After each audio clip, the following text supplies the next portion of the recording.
Let's take a look at the highlights where Big Baby was almost the story of the night. He was the story for about half the night, actually. There's Danny Granger, and there he is, Glenn Davis. When you're talking about the first half, he was all over the place, 6 offensive rebounds. Glenn Davis, elbow jumper. They could not stop him in the first half, imposing his will. But then Danny Granger pulls up for the three-pointer. Paul George skies high for the putback. Great job.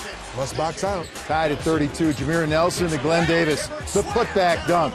At the half, it was Orlando up by 2. Cue the intense baby. I'm just going. I don't got no conscience right now. I'm playing within my team. My team is motivating me to keep going at them. We're going to get some calls in the second half. I can't look for no calls and just play defense and rebound the ball extremely hard as I can. And that's what I'm doing. Thanks for stopping. Thanks for having me. Ryan. One of the most intense compliments to stop by for an interview I think that I've ever seen. Thank you.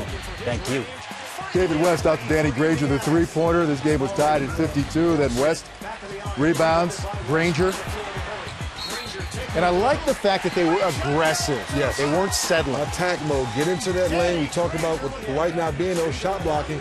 Why are they not driving more? Great rotation here as the double team comes down. George Hill knocking down the big three that you talked about, 3D. But this is really where I felt like Indiana finally could exhale. They got their crowd involved. You could see the confidence starting to grow. Barbosa doing what he does best, penetrating in the lane, finishing around the basket. Look at the type of response from the team. See them, everybody on their toes. Look at them swarming up top. Paul George gets the steal. Quentin Richardson drives for the layup and one. They're rolling now.